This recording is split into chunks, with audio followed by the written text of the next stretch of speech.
project briefly before the lighting. Yeah, then we gave you another job, didn't we? Then you gave me another job. And I'm back completing that job. And, got our 2 other estimates for that project. You can see where they came in. Whetstone being almost $8,000 higher.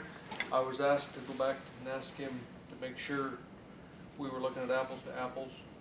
They were both given the exact same counts, same information, and Chad did identify some things that were not correct, lowered at $4,500, but as you can see, he's still a little higher. The other difference there is in the warranties. You'll note that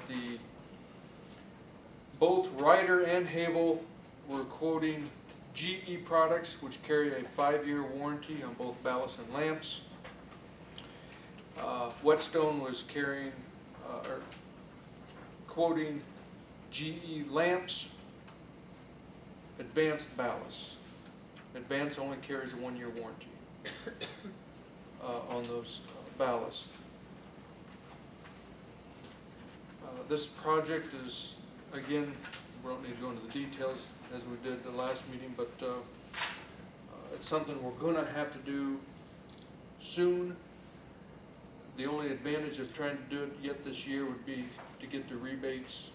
Because come next year, those rebates are going to fall off because it's not really going to be an option. You'll be forced to do it.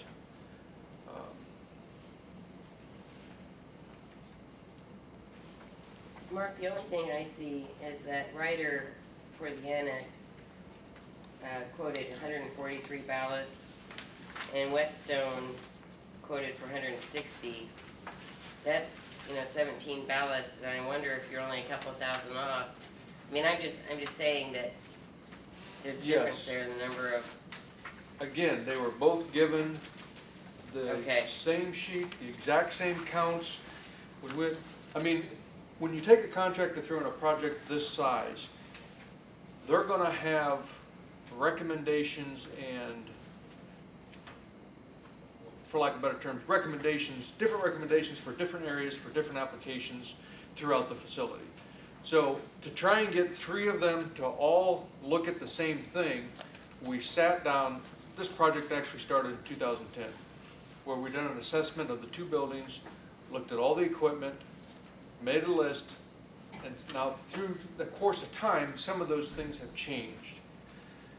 To give you a good example, I took Ryder in to look at the annex.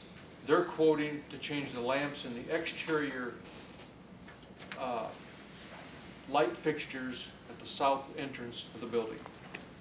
Whetstone came in, took one look at the fixtures and said, "These look ridiculous. I'll give you 2 fixtures if we get the job." So, but they both. Okay. So yes, there is going to be some count discrepancies, and yes, there's going to be from all 3 contractors. It's stipulated when they start going through and retrofitting these fixtures, if they find additional electrical issues that have to be addressed at that time, then that's not included in this project. That's a time and material and will have to be addressed. And just like with the heating and ventilation, we're 3/4 of the way through with this project at the courthouse, we've identified some issues that have cost us some additional money, but we've taken that out of our budget instead of coming back to the council for that. So yes, there is, I understand your concern there. There's some count differences, but they're with all 3 of them. It would have been good if they'd have gone on and said, and for any additional labor required, time and material charges per hour would be this. And that way you can see, hey, Whetstone's going to charge $80 for anything over, because they're already there on the job. It's going to be tempting for you to use them, even though they may be $30 more an hour than Ryder. I mean, I'm just saying it would have been nice to have that on your quote. And I realize what I'm about to say is not in writing, but both contractors have shared with me their labor rates are virtually identical. Okay. The difference is in, and there was some discussion earlier about one of them could probably come in a lot cheaper. But based on, again, the scenario of what they may find in some electrical situations, they're going to have a master electrician on site the whole time the project's being done. So that potential savings kind of went out the window. But both contractors have said to me and to each other that their rates are virtually going to be the same. Why Whetstone chooses advanced, I don't know. I can't answer that question. I like the scenario of the 5-year warranty. From the simple standpoint, we've been in this building 6 years, and I can tell you, we bought a substantial number of ballasts to replace in this building and lamps, which were the ballasts in this building are advanced and the lamps are Phillips. They just don't last 5 years. So for someone, for GE to come back and say, we're going to stand behind them in a master project like this, not for us to come in and buy one, or do one office at a time, they're not going to stand behind them. But if we do a project of this size, they would stand behind them for 5 years. So there's some savings there. There's savings in the utilities. But as you've seen in the layout that Havel done, there really isn't a payback because the building isn't occupied 24/7 like the jail. This money comes from QCAP, is that the proposal? Yes. Don? I'm sorry. On the electric lighting project, the money you assume would come from QCAP? The official decision of the commissioners were to have him present it, and we don't have any particular fund. So we decided this board should probably come up with that information. Well, I'd make a motion we go with the writers because of the 5-year warranties on both payable out of QCAP. Second.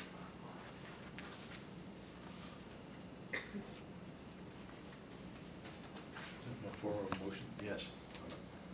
Have a motion on the floor. Now, along with that, in pulling up the balances of his maintenance budget on it, they currently have $11,951 to run for the remaining 4 months. You also have some expenditures coming out of that having to do with the boiler system, or are those all complete? No, they're not complete. They are not. The additional expenditures? Yes. Yes. I told him that you spoke of yesterday. Yes. No. Some of that billing has not been presented yet. Current balance for maintenance is $11,951.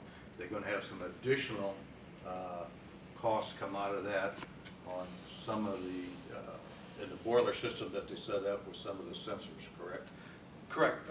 For example, there's $3,000 that we've got estimated, and when they started putting the new control system in, it was the new control quote was based on certain aspects of our current system operational. Well, when they got into hooking them up, all the airflow sensors were either disconnected or frozen. They weren't even operable. So we couldn't get an accurate sense of whether air was flowing through the ductwork or not until we replaced those. Well, that wasn't anything that was... That's, Mark, that's on and above the original quote that you Yes, sir. had. But instead of coming What back, is that dollar figure now? it's T&M not to exceed $3,000 to replace all 18 airflow sensors in the courthouse. And you had indicated you're going to take that out of your current maintenance budget? That was our thoughts. And I don't have it with me here today, but I do have a sheet that breaks down where some of our additional money has gone from our budget to help justify and explain why we're down to $11,000. I'll be happy to share that with you. I didn't bring it today. I didn't know I would need it. Yeah. In your budget, they're down 11,000? Down to 12,000. Down to 12. 951 for the remaining 4 months. And we have a couple heat pumps go out. That's going to eat that up real quick. We're showing in round figures 155,000 in cap. So we got a motion to take 20,268, Jim? Yes. From cap to complete this project. Could I interrupt here for a minute, please? The actual total would be, under that subtotal, $22,911. We fill out the paperwork to the state, to Energizing Indiana, which is through the state of Indiana. We would get a check back to the county for the $2,643. Well, I'll amend my motion then to be $22,911. I'm gonna ask Don a question. Have you got any other projects that could possibly come under CUMCAP that you're considering, or do you know of anything right now? No, but boy, what I've learned is tomorrow can be a whole new day. That's the one thing I've learned. Welcome to the Man, real why- world, No, dog. seriously, nothing, but golly, you can walk in tomorrow and have something going bad, so I kinda keep my fingers crossed. I'm also working on a projected multi-year, I don't have a timeline on it, but of projects that will be up and coming, that need to be addressed, and I have dollar amounts to those. Again, I didn't bring it with me, I didn't know I need it, but I'm more than happy to share that with the council or Don. That would be good to know. That'd be good to know. We have This a motion. rebate- The other question I have, this rebate from the state, is that off the end of the year from the state, the 2,600? Okay. If you want the complete explanation, I'd be happy to give it to you, but yeah. Because you're gonna be forced to do it, they don't have to offer the rebate Right. come next year, but they agreed to extend it to the end of the year. Jenny, when that rebate comes, does that have to go in general fund or can it go back in the CUMCAP? It'll go back into what it was expensed at it, that's normal. We have a motion, do we have a second? Yeah, we had a second. Any additional discussion? All those in favor signify by your right hand. Those opposed, the same. We'll take about a 10-minute break. Thank you, Mark. Thank you. You have a minute, Ken.